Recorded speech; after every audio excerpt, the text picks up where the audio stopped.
Olá, pessoal. Professor Carlos Wilker, e vamos dar início a mais uma aula de História. Quero cumprimentar aqui a nossa intérprete, a Cilândia, e hoje vamos falar sobre o início da ditadura militar. Vamos lá? O início da ditadura. Após a tomada do poder, a junta militar determinou a cassação de vários mandatos de deputados que se opuseram ao golpe. Ou seja, quando os militares assumem o poder, vários deputados e outros opositores do golpe do 1º de abril têm os mandatos cassados, ou seja, eles perdem o cargo, eles perdem qualquer poder ou autoridade política. E aí, poucos dias depois, em 11 de abril, os deputados elegeram o primeiro presidente do regime militar, o Marechal Humberto de Alencar Castelo Branco, para presidente da República. Eleito, Castelo Branco, ele prometeu respeitar a Constituição e ficar no governo apenas até 1966, quando haveria eleições diretas para a escolha de um novo presidente. Nenhuma dessas promessas foi cumprida. Deixe-me passar uma dica aqui para vocês, que é a seguinte: existiram 5 presidentes militares durante o regime militar, entre 1964 a 1985. Então, o nome desses 5 presidentes, para facilitar a memorização, você pode pensar no seguinte macete: Kakomejefi, Kakomejefi, Castelo Branco, Costa e Silva, Médici, Geisel e Figueiredo. São os sobrenomes dos 5 presidentes militares. Kakomejefi, Castelo Branco, Costa e Silva, Médici, Geisel e Figueiredo. São os 5 presidentes por ordem durante o regime militar. Então, memoriza aí, Kakomejefi. Ok? Vamos lá. Os atos institucionais. Primeiro, o que é um ato institucional? É um decreto com força de lei. Então, por exemplo, nós temos a legislação brasileira, nós temos a Constituição. O ato institucional é um decreto, né? Que você decreta alguma coisa e esse decreto ele tem um poder de lei, às vezes, em alguns casos, até maior do que a própria Constituição. Eu vou repetir, você tem a Constituição do país, o conjunto de leis, e você você cria um decreto, né? E esse decreto, mesmo ele não estando na Constituição, mesmo ele não fazendo parte do conjunto de leis que regem o país, esse decreto ele tem uma força de lei. E aí, quando se inicia o governo militar, alguns atos institucionais são emitidos, né? E alguns ganharam muito destaque. Foram 17 ao todo, mas os 5 primeiros, principalmente os 5, que ficou mais em evidência, que ganhou mais destaque.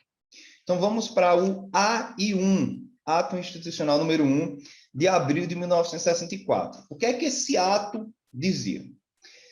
O governo poderia cassar mandatos de parlamentares e governadores e suspender por até 10 anos os direitos políticos de representantes eleitos. Ou seja, agora o poder executivo ele tem o poder de cassar mandatos de parlamentares e governadores e suspender os direitos políticos durante até 10 anos, o que é algo impensável para um regime democrático de direito. Professor, mas hoje um governador, um deputado, ele pode ter o seu mandato cassado? Sim. Segundo a nossa Constituição, isso é possível, contanto que haja uma razão para isso, um julgamento, uma análise, uma condenação. Então, por exemplo, imagine aí, o professor Carlos é um deputado, ele pode ter um mandato cassado? Pode. Né? É feita uma denúncia, né? Tem que ter uma justificativa jurídica e constitucional, e através, se eu tiver culpa no cartório, se eu tiver cometido algum crime, tiver violado alguma regra, eu posso, de repente, sim, ter o meu mandato cassado. Mas há todo um julgamento, uma análise, tudo feito de acordo com a lei, e o que não era bem o caso aqui. Normalmente, essas pessoas que tiveram os seus mandatos cassados, normalmente eram opositores. Segundo, Projetos do Executivo não votados em 30 dias estavam automaticamente aprovados. Hoje, projetos do Poder Executivo podem ser aprovados sem sombra de dúvida que pode, né? O Poder Executivo ele pode elaborar projetos, e esses projetos podem ser votados e podem ser aprovados, né? Aqui havia essa questão aqui, né? Que havia um prazo e que automaticamente já seriam aprovados. Vejam que são atos que meio que, às vezes, contraria a ideia que a gente tem sobre um regime democrático, um regime de uma democracia liberal, enfim. Aí, número 2, de outubro de 65.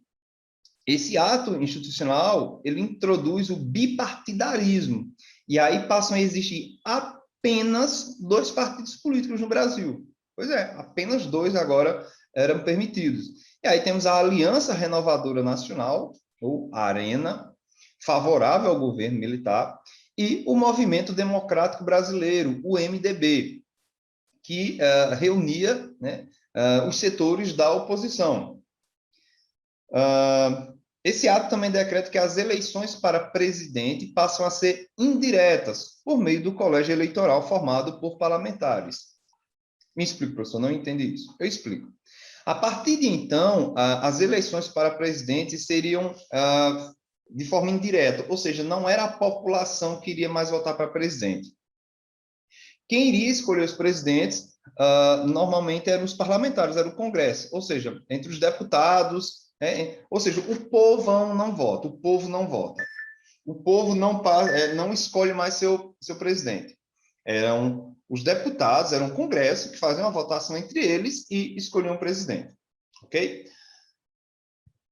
Ato Institucional número 3, de fevereiro de 1966. Ele determinava eleições indiretas para governadores, que passavam a ser eleitos pelas assembleias legislativas de cada estado. Ou seja, agora também o povo, toda a população não escolhe mais seus governadores. As assembleias legislativas, ou seja, as assembleias estaduais, eram que iam votar e escolher os governadores. Os prefeitos das capitais dos estados passavam a ser nomeados pelos governadores. Então, por exemplo, o prefeito, por exemplo, de Recife, um exemplo, ele seria escolhido pelos governadores. Não seria a população também, não votaria mais para o prefeito da capital de cada estado.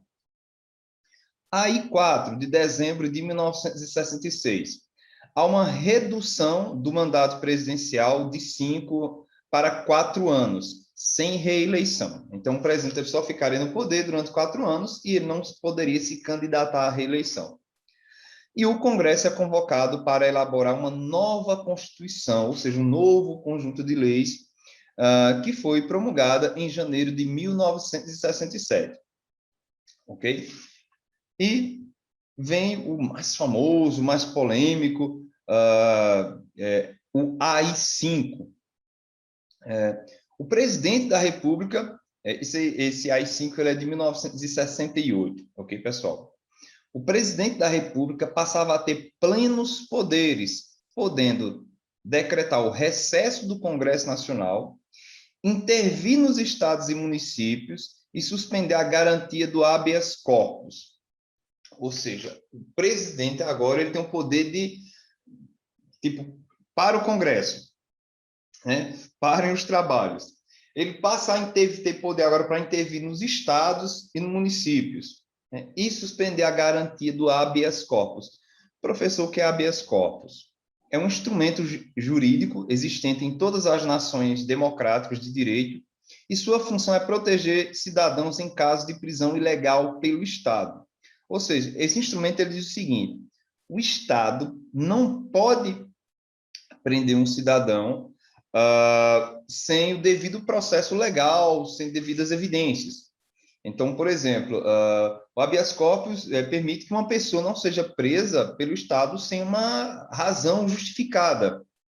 A pessoa, óbvio que uma pessoa pode ser presa, mas tem que haver uma justificativa legal, jurídica para isso, né? Só que com a suspensão do habeas corpus, muitas pessoas eram presas E não tinha essa proteção, porque muitas vezes eram presas de forma ilegal, sem ainda um julgamento, sem uma condenação. E muitas dessas pessoas eram inocentes, né? Como acontece até hoje em dia. Algumas pessoas são presas de forma inocente. Só que com a suspensão do habeas corpus, não era mais ilegal fazer isso. Então, o Estado ganhava o direito de repente prender uma pessoa sem o devido processo legal, para saber se a pessoa era inocente realmente ou culpada, ter o direito de defesa, enfim. O AI-5 é visto como um instrumento de total a abolição da liberdade de expressão, das liberdades individuais, é visto como um ato extremamente autoritário, né? Até hoje, e é criticado por praticamente todos os estudiosos do período, inclusive com visões ideológicas diferentes. A espionagem política. A gente vai destacar aqui dois instrumentos, né, duas instituições que foram criadas durante o regime militar, né, que se encaixa aqui dentro da questão da espionagem política. Primeiro, temos o SNI, que é o Serviço Nacional de Informação, criado em 13 de junho de 1964, e esse órgão ele tem como finalidade superintender e coordenar nacionalmente as atividades de informação e de contra-informação, em particular aquelas de interesse para a segurança nacional. Então, esse instrumento, o SNI, ele tem essa função, né? Coordenar, fiscalizar, né, a nível nacional, todas as atividades de informação, muitas vezes para investigar opositores políticos, ok? Realmente é uma questão de espionagem política mesmo. Temos o DOI-CODE, que foi um órgão, até hoje, que suscita muita polêmica. É a sigla utilizada para se referir ao Destacamento de Operação Interna, o DOI, e ao Centro de Operações e Defesa Interna, o CODE.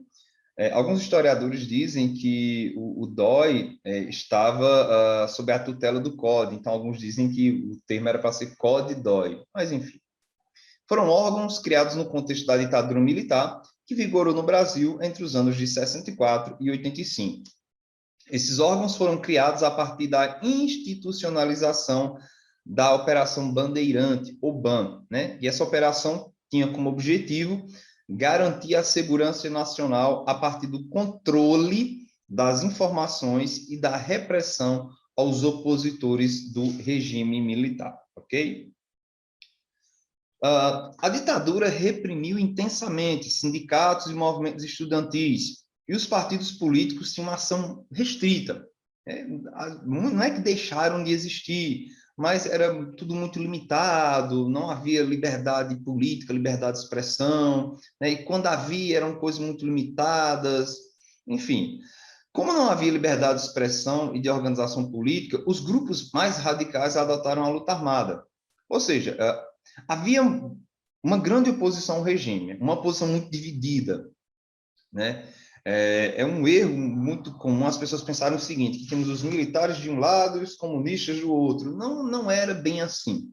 Entre os militares havia algumas divisões, entre essa oposição ao regime militar também havia muitas divisões. Tem gente que não apoiava nem os militares, tem gente e também nem era comunista.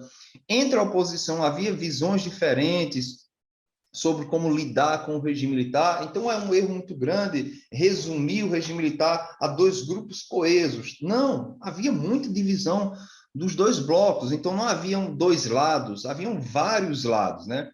Lógico que, grosso modo, a gente divide isso, né? Temos o regime militar, os militares no poder, e temos a oposição. Mas é importante salientar isso. Haviam muitas divisões e muitas discordâncias. É um erro a gente generalizar e resumir. Por exemplo, aqui tivemos alguns grupos radicais que partiram para a luta armada, mas também havia gente na oposição que não concordava com esse tipo de luta. Curiosidade, o Partido Comunista do Brasil não adotou a luta armada, inclusive criticava essa luta armada e também foi criticado por não apoiar a luta armada. Lembrando que tínhamos o Partido Comunista Brasileiro e temos o Partido Comunista do Brasil, que era o PCdoB. É como eu falei, haviam divisões. A partir de 1967, por exemplo, formou-se no interior do Brasil, na região do Araguaia, na fronteira entre os estados do Pará, Maranhão e do atual Tocantins, um importante movimento guerrilheiro, né, que a gente vai falar um pouco sobre ele agora. A Guerrilha do Araguaia. A Guerrilha do Araguaia foi uma tentativa de ação revolucionária comunista no Brasil que transcorreu entre 67 e 74, na região conhecida como Bico do Papagaio, situado na fronteira entre os estados do Pará, Maranhão e Tocantins, então Goiás. A guerrilha levou esse nome pelo fato dessa região ser entrecortada pelo rio Araguaia.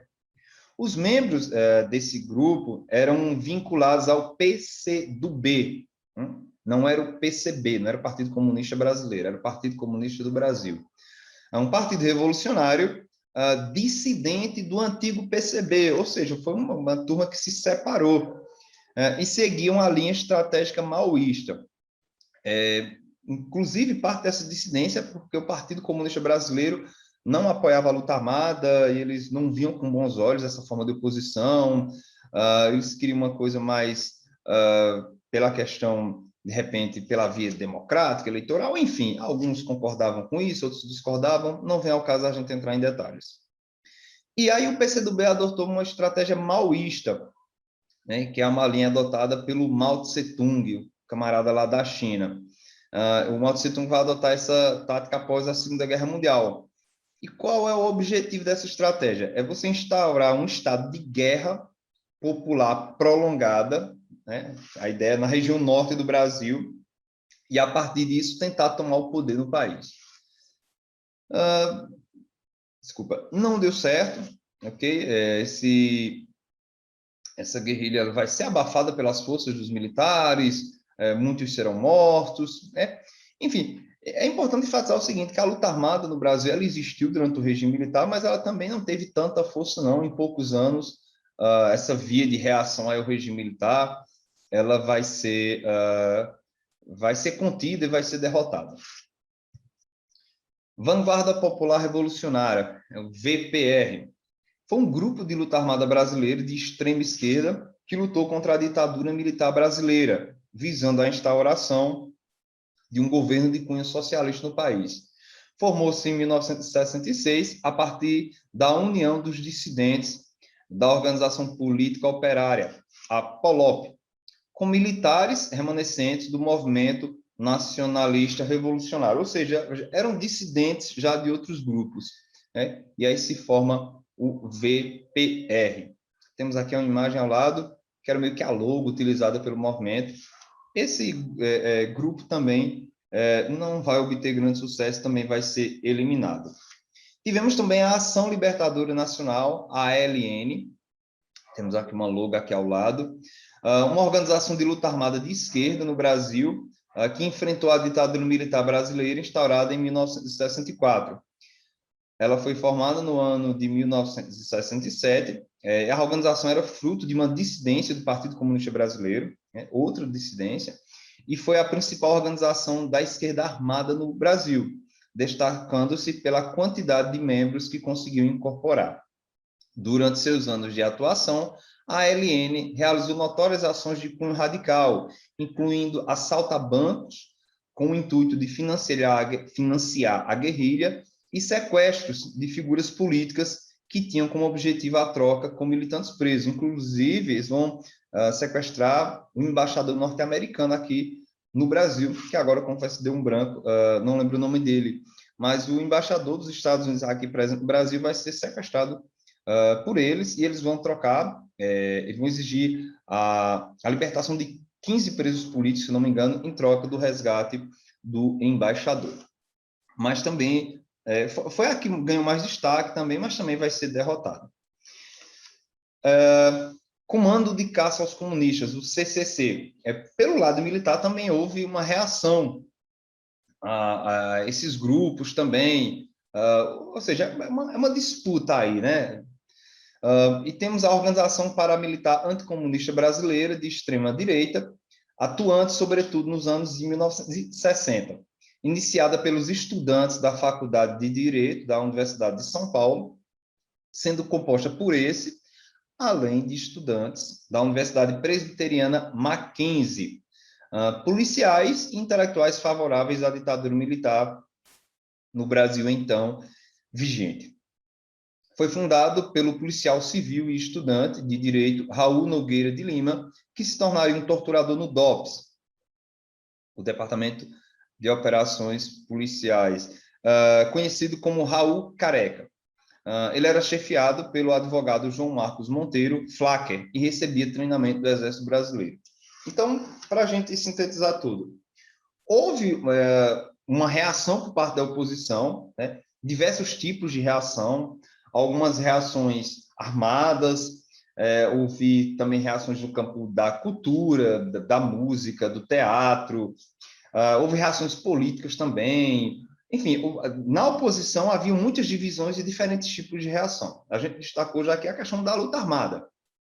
E aqui ninguém está fazendo julgamento sobre quem é vilão, quem é mocinho, não vem ao caso aqui. A gente está falando sobre o contexto algumas coisas que aconteceram no período. E também, do lado dos militares, também tivemos grupos que também se armaram e também lutaram. Ok, pessoal? Vou ficando por aqui e na próxima aula a gente continua. Abraço.